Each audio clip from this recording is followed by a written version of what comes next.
디도서에서 빌레몬서까지가 교회의 치리와 화평입니다. 교회를 어떻게 성령께서 다스려서 교회로 하여금 화평을 이루게 하시는 건가. 여기서 이 주제는 항상 주어를 성령, 하나님이 교회를 어떻게 실질적으로 치리해서 교회가 화평을 하도록 하시는가, 화평을 누리게 하시는가. 여기는 이제 우선 그러면 치리의 실제, 성령께서는 어떻게 구체적으로 교회를 어떻게 치리해 가시는가 하는 문제입니다. 우리가 이렇게 치리하라 이런 말이 아니라 성령께서 우리들을 이렇게 치리하라가 아니라 성령이 실제로 어떻게 교회를 실제로 치리해 가시는가. 성령께서 감독자를 세운다. 여기서 이제 성경이 감독자로 나오니까 감독이라고 했어요. 근데 본문에 들어가면 감독이라는 말에 대한 새로 이제 올바른 개념이 이제 본문에서는 들어갑니다. 우선 성경이 감독자로 나오니까 감독자라고 해요. 감독자를 세워서 성령께서 교회를 치리하게 합니다. 그 다음에는 이제 말씀을 가르쳐서 치리하게 하시고, 그 다음에 성령께서 진리로 이단을 다 물리치고 치리하도록 그렇게 하신다.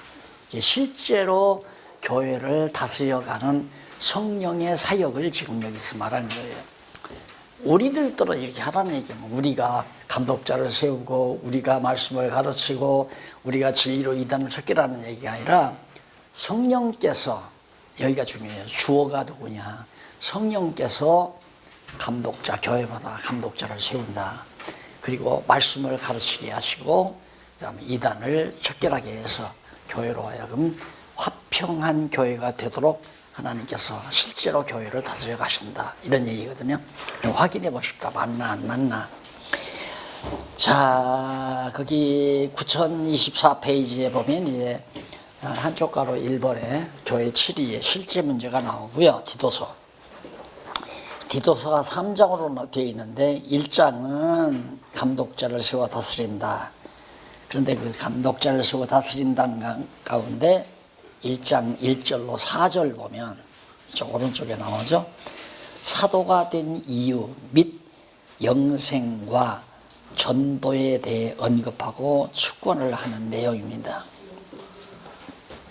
하나님의 종이요 예수 그리스도의 사도인 바울 곧 나의 사도 된 것은 하나님이 택하신 자들의 믿음과 경건함에 속한 진리의 지식과 영생의 소망을 인함이라. 왜 하나님이 나를 교회 감독자로 왜 세웠는가.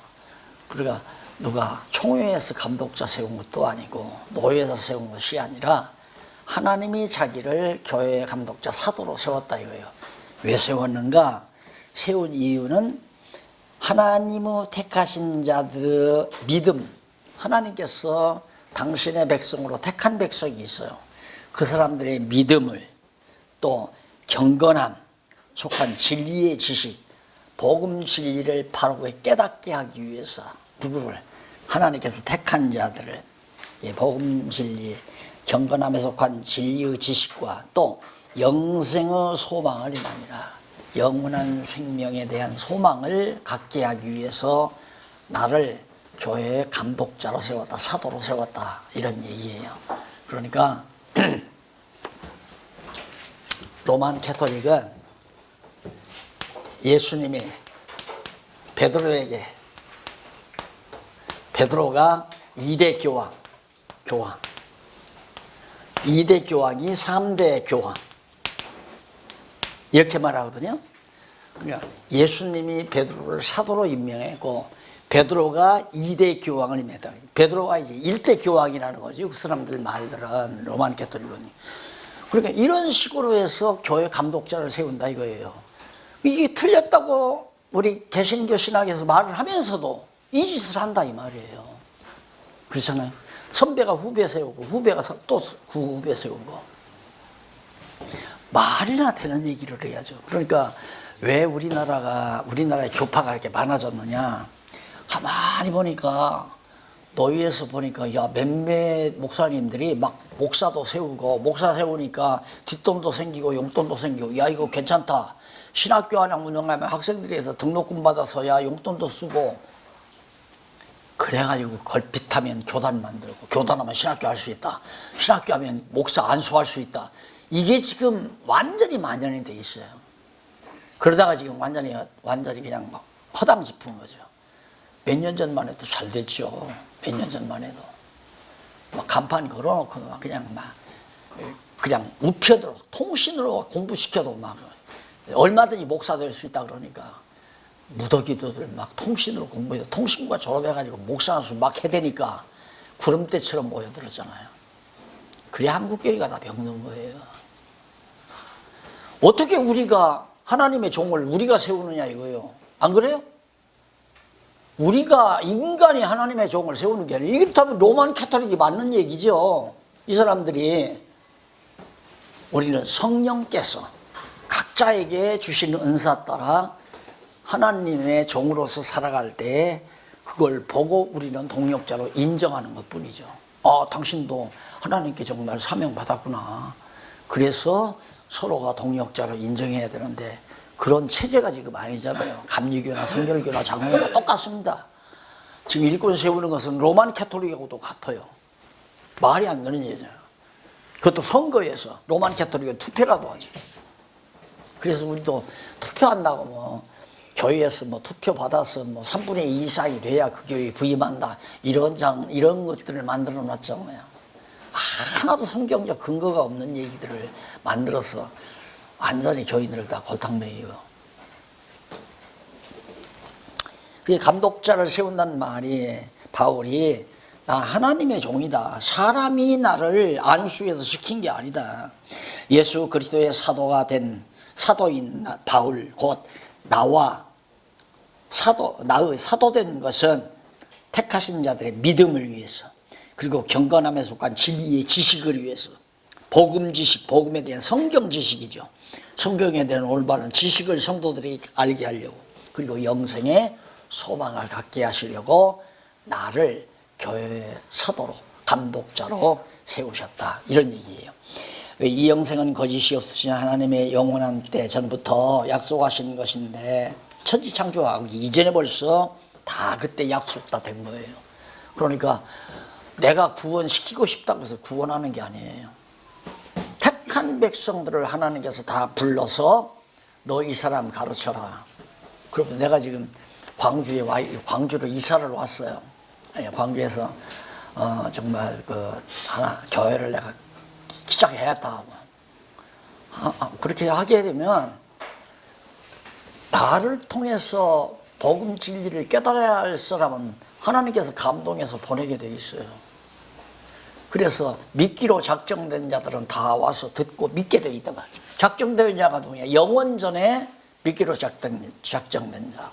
그 사람들이 와서 복음을 듣고 복음에 대한 지식과 영원한 생명에 대한 소망을 갖고 그렇게 살아가도록 그렇게 하기 위해서 나를 교회 지도자로 뒀다. 그러면 다른 거 없잖아요.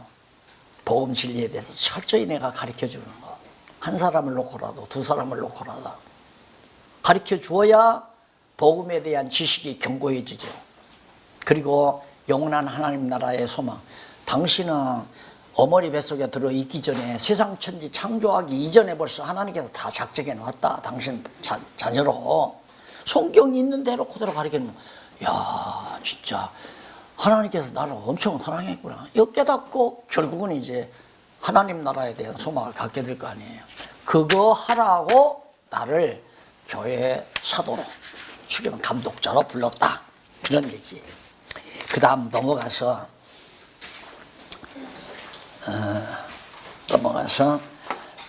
5절로 9절에 보면 연장자로 세우는 감독자의 자격 및 임무에 대해서 사도는 그렇게 세웠다 하지만은 교회 연장자 소위 장로라고 하는 거죠. 장로.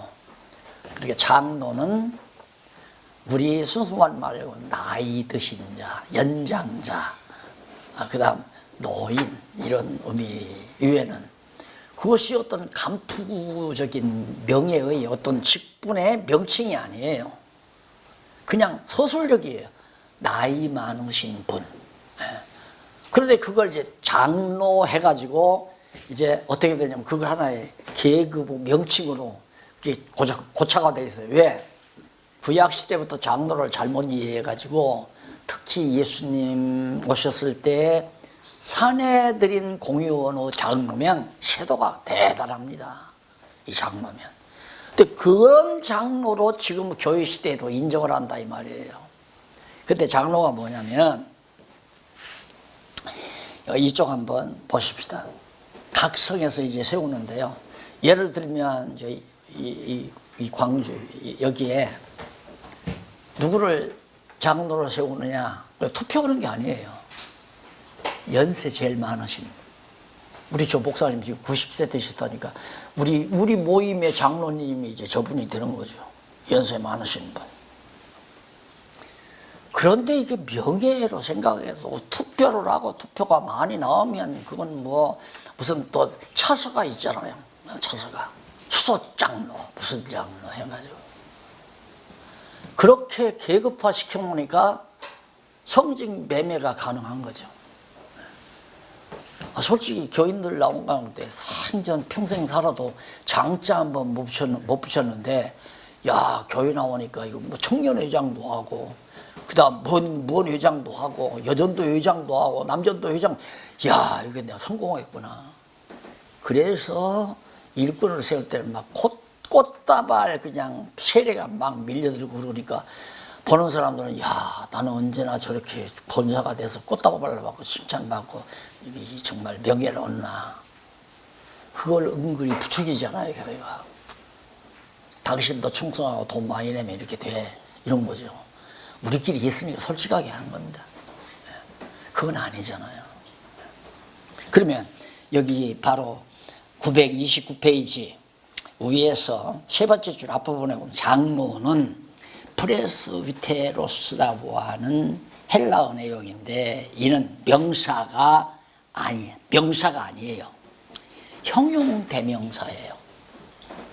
그런데 명사로 사용한다. 장로 이걸 명사로 사용해요. 형용 대명사란 말은 나이 많이 드신 자 이렇게 해야 정확한 번역이에요. 그 장로님 그러지 말고 어르신 그러든가 연세 높으신 분 어른은 이렇게 불러야 원어대로 맞는 얘기예요. 그런데 이걸 쉬운 말로 한문으로 장로라고 붙여놓고 명사화 시킨 거죠. 목사도 마찬가지예요. 목사 이게 명사가 아니에요. 가르치는 자, 형용대명사죠. 그러면 거기 보면 비테로스라는 말이 우리말로는 손위, 나보다 손. 오늘 동갑내 한 분 오셔서 몇 년생이냐고 그러니까 나하고 동갑이 생일이 언제예요? 그래. 나보다 생일이 한 7, 8개월 늦어요. 내가 형님이야. 그런 거예요. 뭘 그게 무슨 큰 벼슬도 아니고. 그러니까 어른이 됐으면 어른 노릇 해야 되잖아요. 생각해서 어른이 돼가지고 할아버지가 돼가지고 손자들 와서 놀고 있는데 손자들 사다 먹는 과자나 뺏어 먹고 손자들 용돈 받은 거 뺏어서 담배값이 나오고 그게 무슨 놈의 어른이에요. 호주머니에다가 돈 좀 넣어놨다가 애야 너 이거 내가 용돈 줄 테니까 아주 읽고 싶은 동화책 있거든 하나 사다가 읽어라. 그거 할아버지 노릇 하는 거 아니에요? 어른 노릇. 교회 어른도 그런 분이래야 하는 말입니다. 가만히 보면 교회에 어린 성도들이 많이 들어오면 저네 손자가 많으면 할아버지 호주머니에 돈 여유가 없잖아요. 이놈도 10,000원 한 장, 저놈도 10,000원, 저놈은 큰 놈이니까 머리가 굵었으니까 한 20,000원 줘야 되고 아니 저건 대학 다니는데 한 50,000원 주다 보면 아무것도 안 남잖아요. 그게 장로 노릇이라 이 말이에요. 쉽게 말하면. 그래서 내가 교회는 자꾸 이 제도적으로 정치적 기구로 생각하지 말고 가정으로 생각하면 틀림없다 가정. 나이 많이 드시면 할아버지 할머니고, 권사라는 것도 원래 성경에는 권사라는 명칭이 없잖아요. 나이 많으신 여자, 남자는 나이 많으신 남자, 그게 장로고, 나이 많으신 여자는 권사 댁이고, 그러니까 권사는 할머니 댁이고 장로는 할아버지 댁이고, 집사는 바로 이제 어머니 아버지 돈 벌어다가 열심히 애들 먹이고 입히고 가르치야 하니까, 그 집사로 하려면 교회 열심히 해야죠. 열심히 교회 성도들을 위해서. 정말로 제대로 돌아간다면, 아이고 나 감당 못해요, 내가 어떻게. 여러분, 아내가 시집 와가지고 자꾸 하는, 여보 우리 지금 애들이 5명이나 되는데 나 아들 하나 더 낳고 싶어. 그러면 남자가, 이 사람이 미쳤어, 설쳤어 이거. 5명도 다 감당 못한단 말이야, 그만다. 그럴 거 아니에요. 그게 정상적인 생각이에요. 예? 내가 많은 영혼들이 모여오면, 아, 내가 이거 감당할 수 있을까? 이들을 정말로 진리로서 튼튼하게 잘 먹이고 입힐 수 있을까? 그런데 우리는 무조건 숫자만 많으면 좋은 줄 알고 막. 그래서 수많은 교회들이 지금, 과거에 큰 교회들이 다 병들었잖아요. 보세요, 지금 가만히 보세요. 3대 교회가 전부 법에 담해가지고 지금 법정에 다 계류되어 있잖아요. 재판받고.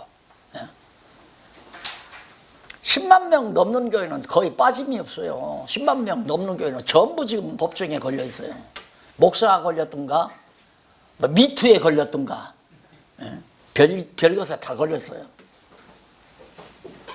감당 안 되는 거 어떻게 감당을 해요? 어떠죠? 그러니까 어떤 목사님이, 아, 예수님도 12 그거 어떻게 불러가지고 제자 삼아서 가르쳤는데 거기서 낙제생 하나 생겼잖아요, 또. 그리고 쓸만한 제자들은 38명, 베드로, 요한, 베드로, 요한, 야고보. 그 외에는 별로 이름도 성도 없어. 한 일도 없고. 제자도 아니었던 망나니 하나 변화시켜서 사울을 갖다가 사울을 불러가지고 이방사도로 불러서, 그래서 그 말이에요. 유대인들이 다 나를 반대했는데 왜? 나는 이방으로 보내기 위해서 하나님께서 보냈다. 하나님이 불러서 하나님이 쓰는 거지 인간이 세우는 거 아니에요, 절대. 그래서 여기 연장자 그 부분 나오는데, 이제 연장자로 감독을 세워서 성도들을 보살피게 해야 하므로 그 임무를 디도에게 부여한 것이다. 디도, 야, 네가 바로 이런 일을 네가 해야 한다 하고 부탁을 한 거란 말입니다. 그 다음에 이제 감독이란 말이 나오는데, 감독은 밑에 줄바꾼데 문단, 3번째 문단 초두에 나오죠. 밑에서부터 11번째 줄입니다. 11번째 줄바꾼데 보시면, 그리고 이어서 바울은, 감독은 하나님의 청지기로서 책망할 것이 없고 제 고집대로 하지 아니하며 급히 분내지 아니하며 술을 즐기지 아니하며 구타하지 아니하며 더러운 일을 탐하지 아니하며 오직 나그네를 대접하며, 이게 바로 감독 자격이에요. 그런데 어느 목사가 나한테, 나 있는 데서 목사 성공 비결은, 목사는 부동산을 알아야 된다. 부동산. 부동산 투기해야 목사가 성공한다 이거예요.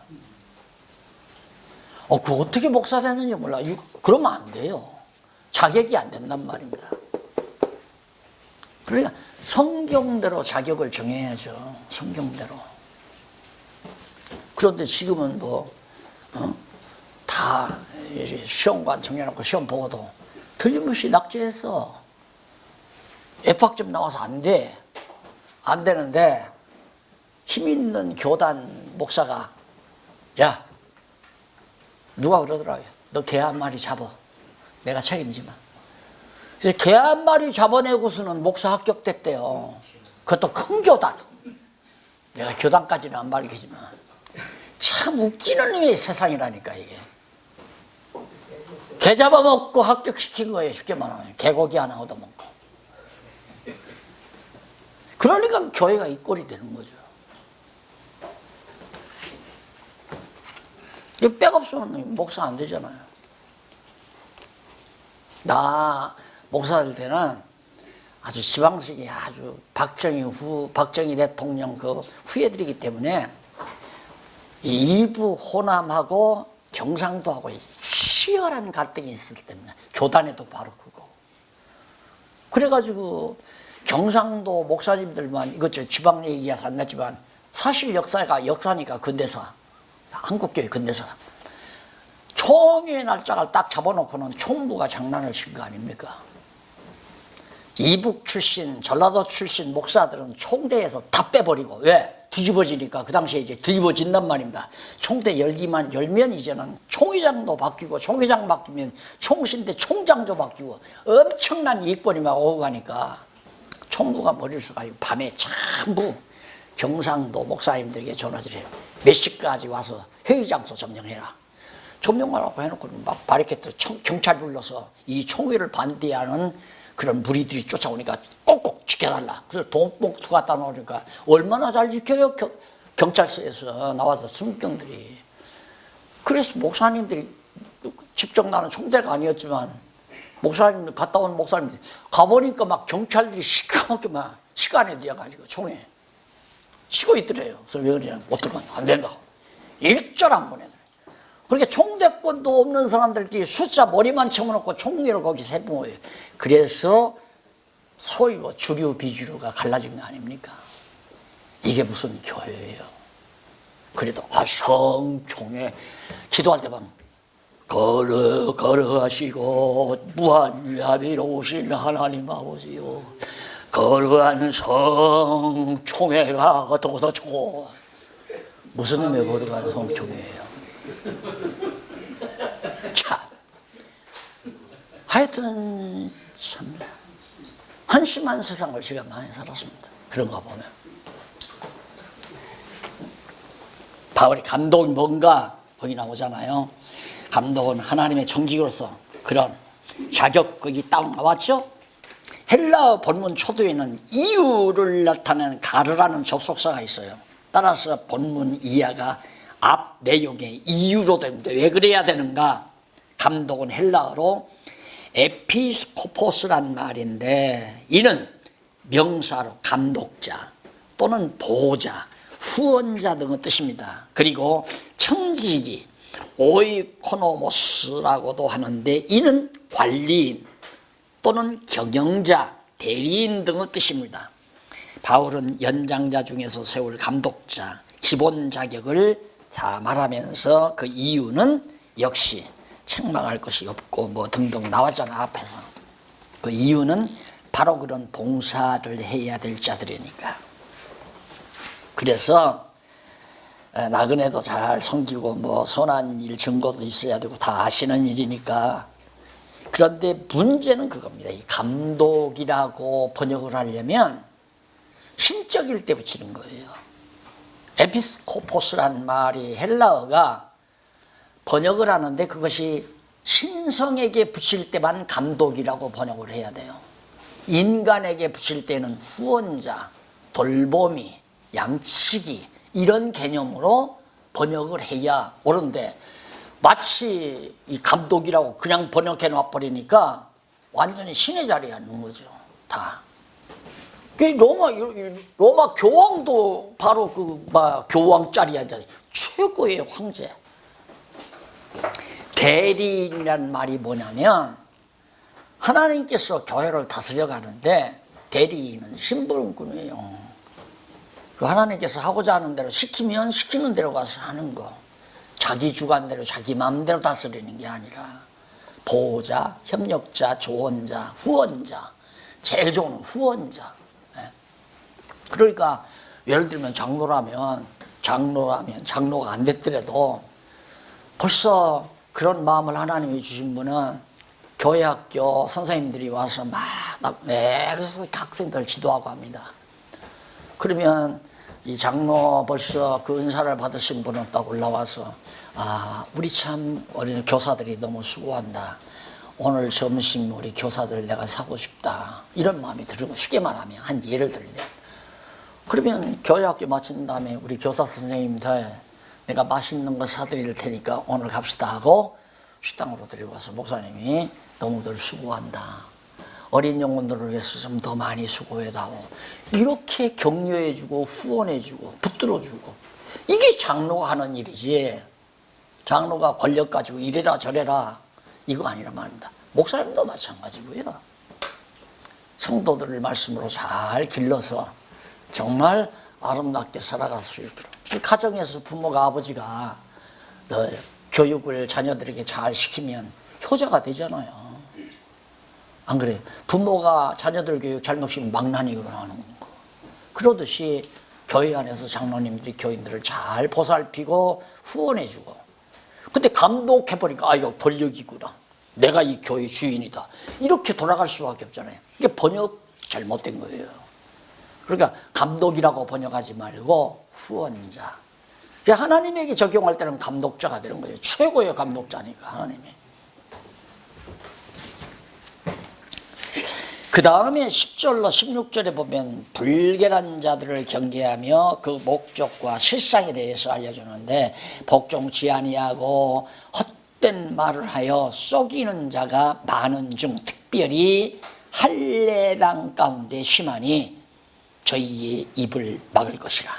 이런 자들의 더러운 일을 취하려고 마땅치 아니하는 것을 가르쳐 집들을 온통 엎드러 치는도다. 이런 것을 경계시키는. 그러니까 목동이, 양치는 목동이 양무리를 딱 데리고 맑은 시냇가로 이끌어갑니다. 근데 저쪽 산빛 아래서 엉금 교원은 사자할 말이가 있다 이거예요. 죽으라고 목숨 내대고 싸워야죠. 양을 지키려면 목숨 내대고 싸워야 한단 말이에요. 다윗이 사자의 입을 막 찢었다고 그러잖아요. 그게 목자죠. 자기 생명 내대고 양들의 생명을 지키기 위해서. 권력 부리는 게 목자가 아니고. 근데 정말 하려면 성경에도 그 목사와 교사로 했을 때 그 목자가 아니라 목자예요, 목자. 이 목자, 한마디로 말하면 먹이는 자, 양들을 풀 뜯어서 먹이는 자, 이 목자란 말입니다. 근데 여기다가 높으신 스승사자를 붙이고 자기 마음대로 이걸 딱 지워버리니까 목사 그러잖아요. 목사. 사자란 말이 뭐냐면, 그러거든, 사자. 그런데 우리나라는 하나님의 사자. 사자하면 사자가 동물이 무섭잖아요. 그러니까 어감에서 높으신 표현이구나. 근데 누가 와서 기도를 하면서 우리 박용기 목사님 주위에 사자 얘기 그러면 내가 불러드릴 거예요. 불러드려서 내가 무슨 사자야? 내가 호랑이 새끼야, 사자 새끼야. 웃긴다니까. 웃기는 일이 한두 가지가 아니에요. 사자라는 불일사자네, 불일사자. 네가 나 불이냐? 네 사자냐 내가? 하나님이 부리는 종이라는 얘기거든. 사자란 말이나 종이라는 말이나 노예라는 말이나 다 똑같은 얘기예요. 그런데 종종 어떻게 해서 사자라고 그렇게 하느냐. 목사님이 사자라고 해야 좋아하지. 주의 종 오면 목사님이 야단친다네. 내가 네 종이냐? 그러니까 그 목사님도 무식하니까 그런 거죠. 사자도 종이란 말이에요. 부리는 자. 어떻게든지 자기 위상을 높이려고 사람들이 그렇게 내가 볼 때 발악을 한다니까, 발악. 하나님 앞에 자기 위상을 높여서 어디다 쓰는 거려고. 높인다고 해서 높아지는 것도 아니에요. 그런 말 있잖아요. 키가 나처럼 이렇게 더 작은 분 있잖아요. 아무리 올려치켜도 키가 커지는 거 아니잖아요. 자기 높인다고 해서 스스로 높인다고 높아지는 게 아니거든요.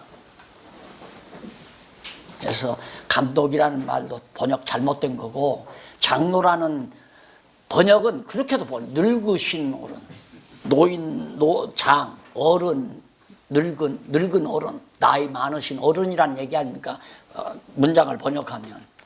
그러니까 그게 형용대명사인데 그것들을 명사화해서 장로, 권력 있는 분. 예수님 당시에는 산헤드린 공회원들 권력 대단했죠. 장로면 완전히 갑부입니다, 갑부. 백성들 전부 다 탈취해서 먹는 갑부들. 그러니까 알면 뭐 장로라고 부르지 말고 차라리 후원자라고 불러달라 이러죠. 요즘에는 내가 저는 알기 때문에 목사라고 하는 게 성경도 없는 얘기를 왜 갖다 자꾸 달들어 목사 하는 게. 요즘에는 아니야 목사 안 붙이고 원로 그냥 늙은이라고 그렇게 써도 되는데 신문 같은 데 보면 원로라면 대단히 원로도 그것도 권위 있는 거예요. 원로원 최고 로마의 원로원 최고의 권력자네요. 원로원. 그러니까 원로 하면 글자대로라면 최고로 늙은 자 으뜸없지 않아요? 그러니까 더 이상 늙을 수 없는 최고로 늙은 자가 원로 아닙니까? 제발 좀 그런 데다가 권위를 부여하지 않았으면 참 좋겠어요. 하는 일, 내가 하는 일. 가정에서 최고로 어른다워야 되잖아요. 그렇죠? 그러니까 생활로 법원을 보이고 자라나는 어린이들에게 생활로 법원으로 사랑으로 돌보고 인자스럽게 그들을 양육해가는 한몫하는 게 이제 할아버지 할머니가 하는 일이죠. 그러니까 할아버지 할머니 있이 자라나는 아이들하고 할아버지 할머니 없이 자라는 아이들하고는 본질이 근본적으로 달라요. 할아버지 할머니가 인자스럽게 대하잖아요. 그러니까 어머니 아버지한테 야단을 맞아도 할머니 할아버지한테 위로를 받으니까 쉽게 스트레스를 해소를 해요, 아이들이. 그래서 성품이 좋아지죠. 그런데 할머니 할아버지가 없으면 스트레스 해소할 길이 없는 거예요. 그러니까 그냥 장동 튀어요. 뒤에 패버리고 아버지한테 어머니한테 야 이 자식아 공부하라니까 이게 뭐야 이거 학점이라고 받아 이게 점수라고 받아왔냐? 야 인마 70점이 뭐야 이러면 이제 밥 먹기 싫고 저런 아버지가 다 있어 이쯤 나오는 거죠. 그럼 누가 그걸 달랠 사람이 없는 거야. 너 할아버지한테 나 아빠한테 혼났어요. 왜? 70점 맞았다고 막 나한테 그래. 야 너 아버지도 65점 맞았다. 이러면 끝나. 자, 이제, 네. 그 다음 이제 중요한 건, 감독자를 세워. 끝났죠? 네. 그 다음, 말씀을 가르쳐서 치리해라. 말씀을 가르쳐서. 그러니까 이게 참 감독자 세우라는 게 어른을 세워라. 그러면 시집온 아내라도, 시집온 며느리라도 시아버지가 안방에 계시다는 것과 안 계시다는 것 다릅니다. 시아버지 안방에 계시면 절대 집안에서 미니스커트나 뭐 반바지 입고 집안 안 돌아다니잖아요. 아무리 거치장스럽고 긴 몸빼나 긴 치마 입고 할아버지 안녕하세요. 사람이 겸손해지잖아요.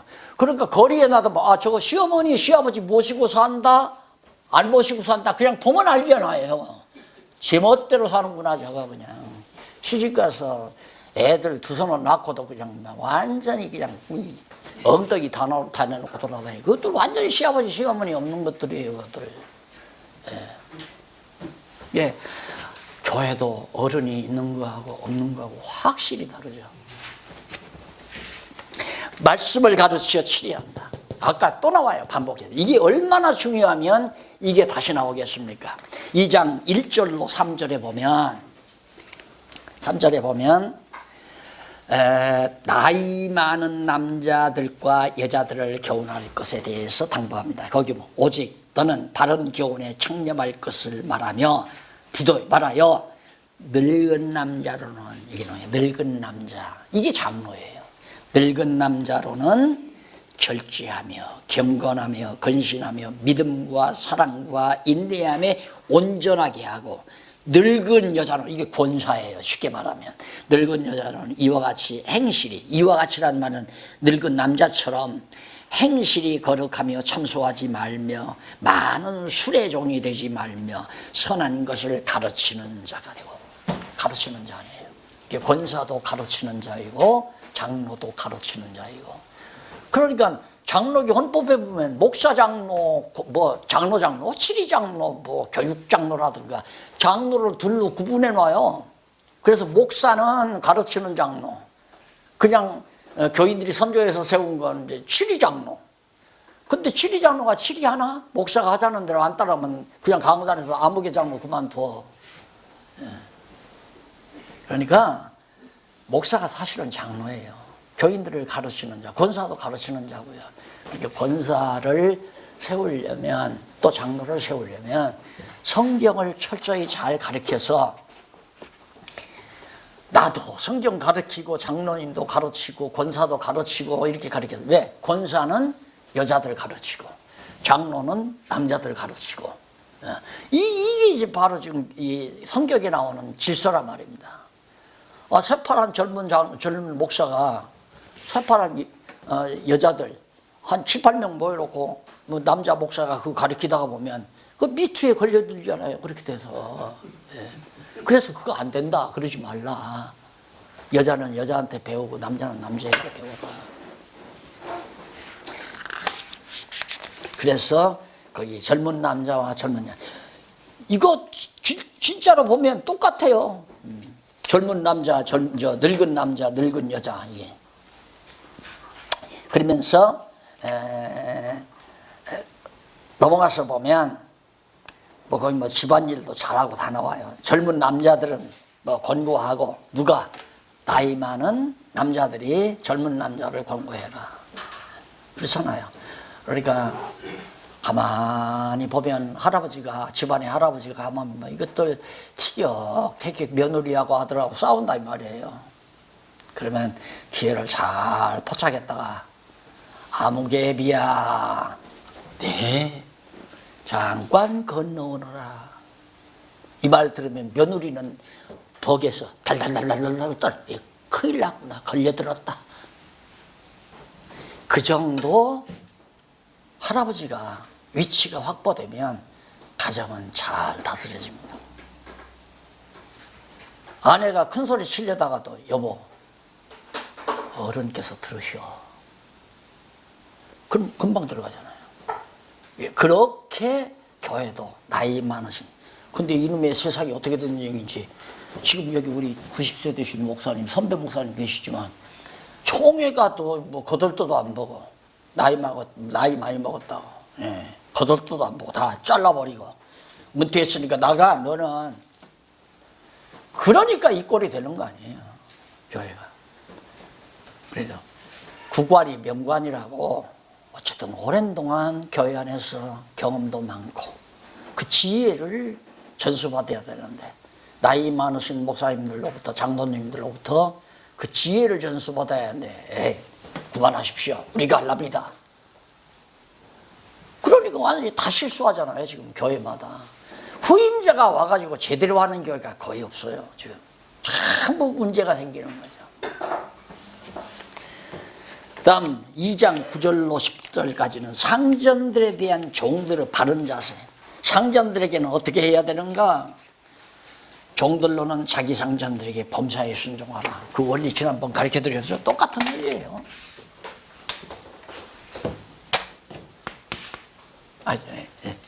하나님, 상전, 종.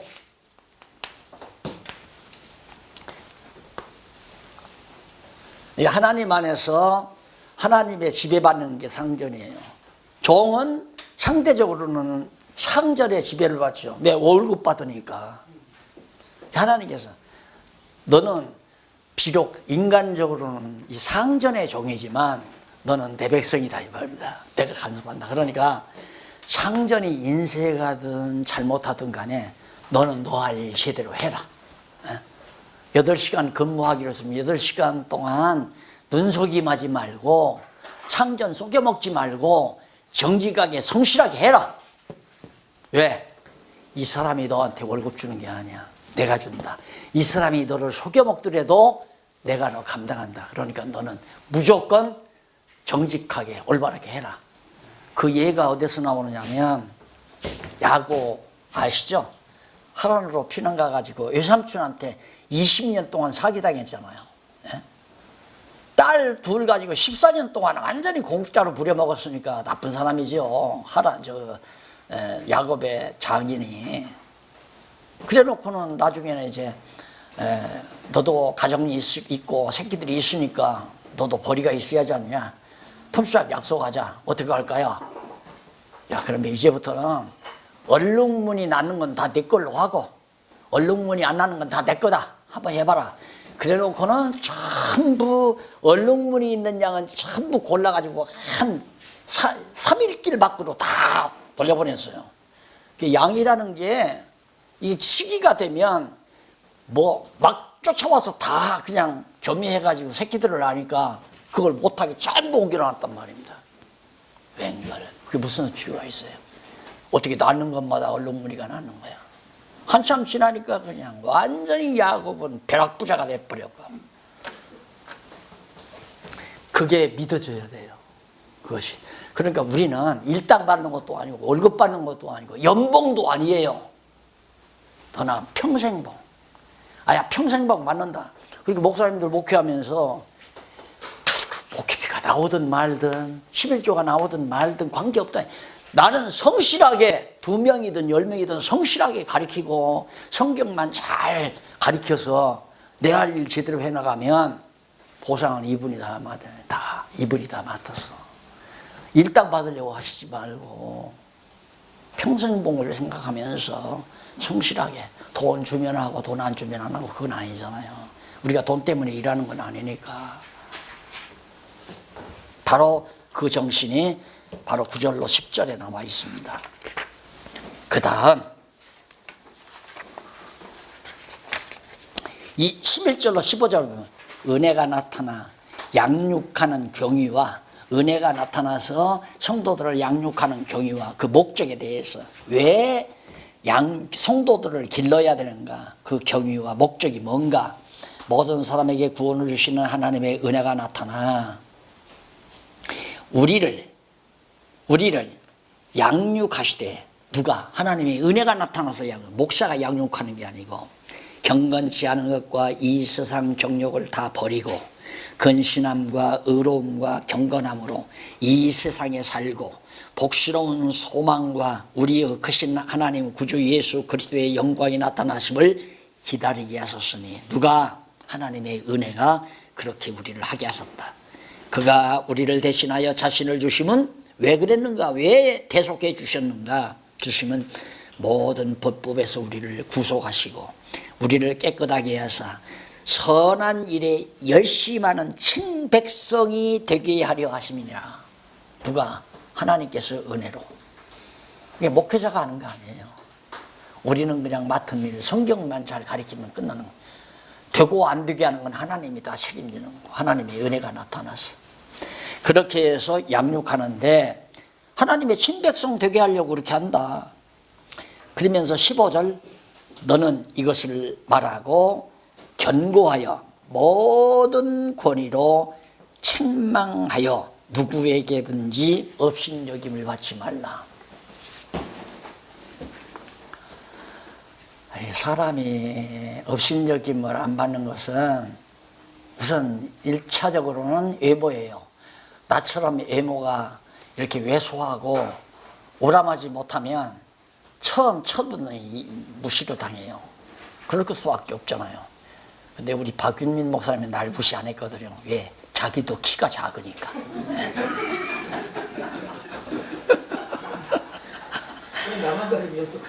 내가 지금까지 제가 청신의 기수가 높잖아요. 사실은 70개니까. 그럼 어디를 가더라도 상석에 내가 앉아야 한단 말입니다. 상석. 그런데 교계 일에 동참해가지고 상석 앉아본 적이 없어요. 자리 안 줘요. 그러면 그렇게 이렇게 다가 제일 말석에 가서 쭈그리고 앉았다가 하고 앉았다가 하고. 그런데 나중에 알고 나면 상석을 안 줘요. 말석을 안 줘요. 막 상석에다가 대리 앉히려고 해요. 그게 내 외모를 보고가 아니라 말씀 때문에. 말씀을 듣고 나면 말씀이 소중하니까 나를 귀하게 여기는 거지 내가 잘나서 그런 게 아니잖아요. 그래서 가끔 그런 얘기도 많이 들었어요. 예수님을 당나귀라는 놈이 등에다 태우고 예루살렘에 올라가니까 와 많은 사람들이 나와서 막 할렐루야 하고 막 아주 뭐 호산나 하면서 만세를 부르고 막 옷을 벌어서 길에다 깔고 그러니까 이 미래라는 놈의 당나귀가 절더러 그러는 줄 알고 좋아가지고 예? 이건 아니잖아요. 제 등 위에 예수님이 자리하고 있으니까 만세 부르는 저한테 만세 부르는 줄 알고 그게 우리 목사님들이 착각이 그거예요. 성도들이 존경을 하면 내가 위대하고 내가 권력 있으니까 존경하는 줄 알면 착각이에요. 말씀이 좋아서 말씀 때문에 말씀을 귀히 여기는 거지 인간을 귀히 여기는 게 아니잖아요. 바로 그런 내용이 바로 나오고 그 다음 3번 진리로 이단을 치리한다. 이게 3장에 나타나잖아요. 진리로 이단을 치리한다. 정리합시다. 불의한 자들에 대한 훈계 내용과 그 이유에 대해 왜 불의한 자들에게 훈계하는가. 너는 저희로 하여금 정사와 권세 잡은 자들에게 복종하여 순종하며 모든 선한 일을 행하기에 예비하게 하며 아무도 회방하지 말게 하며 다투지 말며 관용하여 범사의 온유함을 모든 사람에게 나타낼 것을 기억하게 하라. 우리도 전에는 어리석은 자요 순종시 아니한 자요 속은 자요 각색 정욕과 향락의 종로로 단 자요 악독과 투기로 지난 자요 가증스러운 자요 피차 미워한 자였으니. 우리가 왜 너그럽게 용서해야 되나. 아까도 그랬죠. 할아버지는 아빠가 70년 맞아왔다고 덜덜어 야단쳐?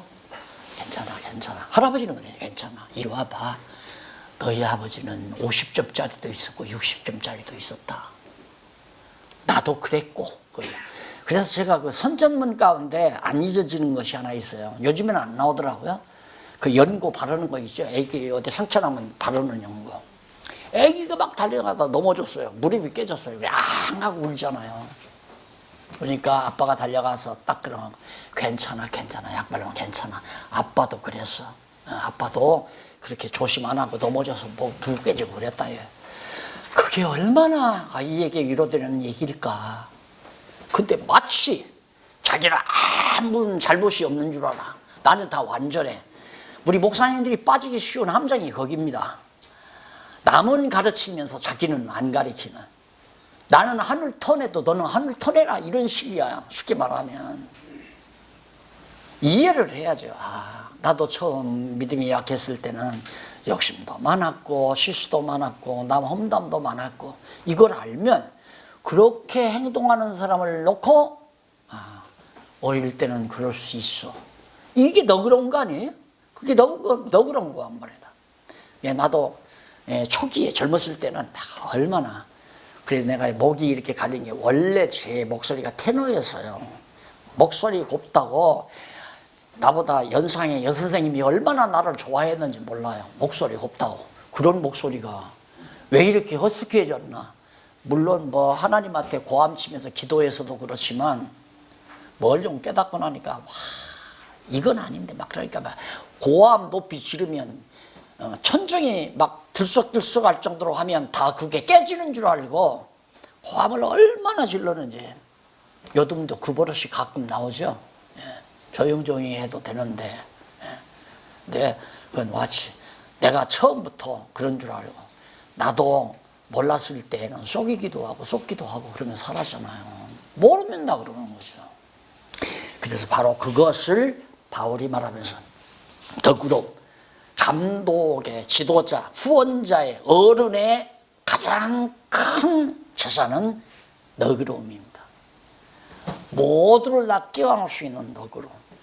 성격 고약한 며느리도 정말 게으른 아들놈도 공부 못하는 머리 나쁜 놈도 온 가족을 다 품에 안을 수 있는 너그러움이 있어야 가정의 어려움이 있듯이 교회 지도자도 마찬가지다. 이런 얘기. 자, 그 다음 이쪽 4절로 7절에 보면 하나님이 사랑을 나타내는 방법과 그 목적에 대해서 하나님이 어떻게 사랑을 나타내는가. 우리 주 하나님의 자비와 사랑, 사람 사랑하심을 나타내실 때에 우리를 구원하시되 어떻게 우리의 행한 바 의로운 행위로 말미암지 아니하고 오직 그의 긍휼하심을 쫓아 중생의 씻음과 우리를 거듭나게 해서 깨끗이 씻어주고 성령으로 새롭게 하시고 성령께서 우리를 새 사람으로 만들어 주시고 그렇게 하셨으니 성령을 우리 구주 예수 그리스도로 말미암아 우리에게 풍성히 부어주사 우리로 저의 은혜를 힘입어 의롭다 하심을 얻어 영생의 소망을 따라 후사가 되게 하려 하심이니라. 계속 그래 성령이 하신다.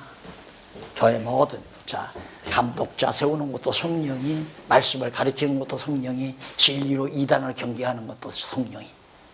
우리는 심부름꾼 성령 감동으로 하게 하시는 일만, 그 하게 하시는 일은 간단하게 늘 말하지 성경만 올바로 가르치는 일, 그것이 성령이 우리에게 하게. 왜? 그 은사를 우리에게 주었으니까. 8절로 11절 은혜의 도로 허탄한 말이나 이단 멀리할 것을 당부합니다. 이 일이 미쁘도다. 참 신실하다. 정말 진실하고 미쁘다. 원컨대 네가 이 여러 것에 대하여 굳세게 말하라. 이는 하나님을 믿는 자로 하여금 조심하여 선한 일을 힘쓰게 하려 함이라. 이것은 아름다우며 사람들에게 유익하니라. 선한 일에 힘쓴다고 하는 것, 이건 지치지도 않아요. 선한 일은 하면 할수록 마음이 즐겁고 힘이 나고, 그러나 어두운 일은 하면 할수록 두렵고 한도 끝도 없고 욕심은 더 일어나고, 선한 일에 열심하게 하려고 우리를 지도자를 세워서 이렇게 했으니까 그냥 우리는 의랄 일 열심히. 그러면서 그러나 어리석은 변론과 족보 이야기와 분쟁과 율법에 대한 다툼을 피하라. 이것은 무익한 것이요 헛된 신학적 토론. 네가 옳다 내가 옳다. 성경이면 되지. 신학적인 이론 가지고 중내서 하나 네가 옳다 내가 옳다. 신학적 이론은 학자들이 만들어낸 이론인데 그걸 가지고 우리가 싸움하고 옳다 그러다. 그게 우리 지금까지 일이 교회가 흘러오면서 그거죠. 왜 뭐 성결교, 감리교, 심리교, 뭐 오순절교, 장로교 이 왜 만들어졌는가? 작은 하나의 신학적 문제 때문에 만드는 거예요. 성찬 예식이 뭐 기념설이다, 화채설이다 이래가지고 그것 때문에 루터교회하고 칼빈리즘하고 밖에 막 교파가 갈라지잖아요. 물속에 풍덩 집어넣어야 되느냐, 대접에다 물 떠다 발라야 되느냐, 이것 때문에 장로교하고 침례교하고 또 갈라진 거고. 이런 것들이 다 필요 없는 거다 이거죠. 세례 주면 어떻고 안 주면 어때요? 예수님도 세례 준 일이 없고 바울도 나 한 사람밖에 준 일이 없다. 근데 세례에다 못 거는 사람 못 걸고 뭐 물속에 들어가야 된다, 나와야 된다. 그래서 이단을 멀리해야 한다 이 말이에요. 그러나 어리석은 변론과 족보 이야기 그거 하지 말고 율법에 대한 다툼도 하지 말고 10절 이단에 속한 사람을 한두 번 훈계한 후에 멀리하라. 몇 번 얘기해도 자기가 자꾸 옳다고 뭐 14만 4천만 구원한다고 하면 너나 그렇게 믿어라. 그리고 끝나면 돼요. 죽이려고 할 것도 없고 너하고는 내 상대 안 한다. 마지막 한마 정리가 되는 것 같습니다. 거기 12절로부터 15절 보면 끝으로 몇 가지 당부하면서 문안과 함께는 몇 가지가 무엇인가. 내가 아데미나 두기고를 네게 보내노니 그때 네가 급히 니고볼리로 내게 오라. 내가 거기서 과동하기로 작정하네. 이제 사사로운 일이죠. 나 거기서 올 겨울 보낼 거니까, 쉽게 말하면 보낼 거니까 좀 필요한 거 가지고 오라는 얘기죠. 그거 부탁하는 겁니다. 13절 교법사 세나와 및 아볼로를 급히 먼저 보내어 저희로 궁핍함이 없게 하고, 또 우리 사람들로 열매 없는 자가 되지 않게 하기 위하여 필요한 것을 예비하는 좋은 일에 힘쓰기를 배우게 하라. 그러니까 복음 전하는 자들에게 필요한 것, 옷도 필요하세요. 겨울이 닥치면 두꺼운 오바도 필요하고 신발도 필요하고 생활비도 필요하고 이런 것 조달하는 게 얼마나 선한 일이냐. 그런 일에 열중하게 해라 그 말이죠.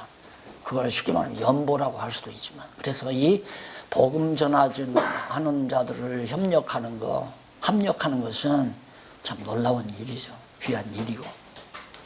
그래서 자들에게도 너도 문안하라 하면서 문안을 해서 디도서가 마무리 집니다. 이렇게 해서 일단은 진리로 이단을 경계하라는 내용 가지고 핵심으로 해서 경계한 다음에, 이 다음 우리 저기 좀 어디에요? 양평 거기 가서는 빌레몬서 한번 교회 화평의 원리입니다. 이 화평이죠. 어떻게 하면 교회가 화평스러워지는가? 그 화평의 원리를 빌레몬서를 통해서. 목사님. 네. 거기 양평 가서요. 네. 진도 나가지 말고. 네. 그 무엇인가. 네. 3권. 지난번에 4권 했잖아요. 네. 3권 초속성으로 특강. 해달라는데 내가 해주지만 이번 학기에 계시록을 끝내려고 나는 마음을 먹지. 네. 알았어요? 하나님께서 안 하시면 하라는 대로 순종할게요. 네, 수고하셨습니다. 긴 시간 기도하시죠. 살아계신 하나님 아버지 감사합니다. 전에는 전혀 상면 서로 안면도 없었고 사귐도 없었고, 그런데 하나님께서 이처럼 좋은 동력자들과 함께 말씀 안에서 사귀게 하시고 점점 그리스도 안에서 한 지체로 또 한 동력자로 자리매김할 수 있도록 은혜 주신 것을 감사드립니다. 하나님 아버지요, 우리가 하나 되는 것이 인간적인 생각이나 또한 어떤 정치적인 계획이나 이게 아니고 온전히 주의 귀한 말씀 안에서 성령으로 하나 되어 사는, 그리고 선한 일에 그리고 선한 싸움에 함께 진력하는 귀한 동력자들 되게 하시옵소서. 우리 목사님들 가정과 교회의 주의 평안이 함께 하시옵시기를 비오며 예수님 이름으로 기도드립니다. 수고하셨습니다. 감사합니다.